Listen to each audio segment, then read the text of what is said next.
am a public high school English teacher. I go home every day with the realization that some of these inner city street kids that most people see as no good hood rats, well, some of them will grow up to be doctors and lawyers and teachers and dreamers and song singers, and I am a small part of that.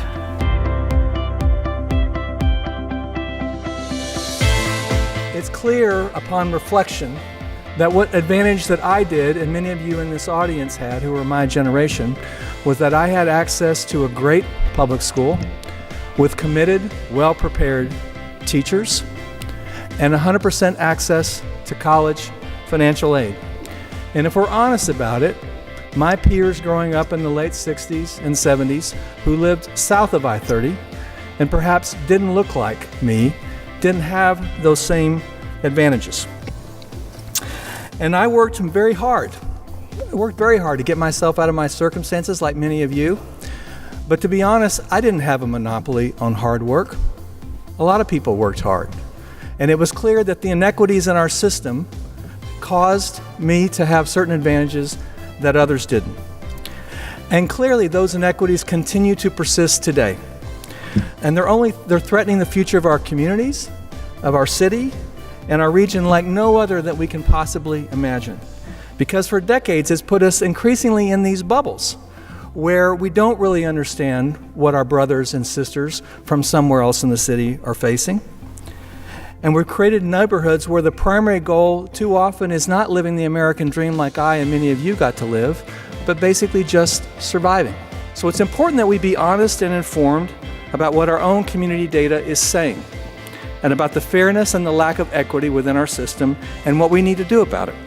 The work that we do is really about analyzing data to understand the need, activating that data to drive decisions, and strategically using that data to grow our capabilities and capacities as a collective region. Behind numbers, behind letters, there's information. That information leads to data.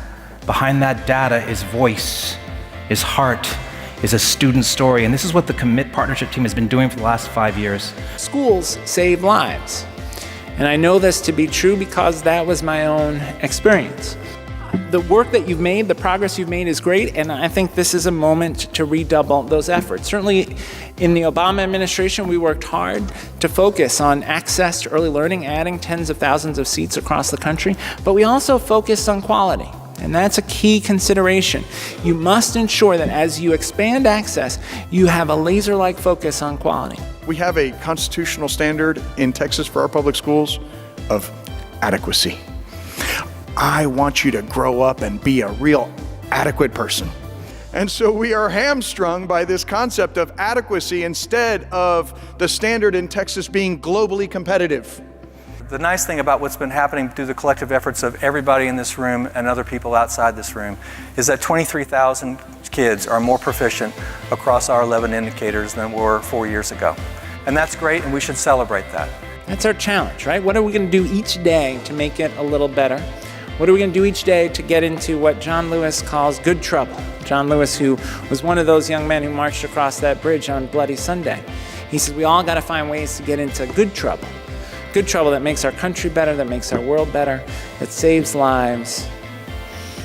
And it's a pleasure to be in a room of people who are going to get into some more good trouble. Thanks so much.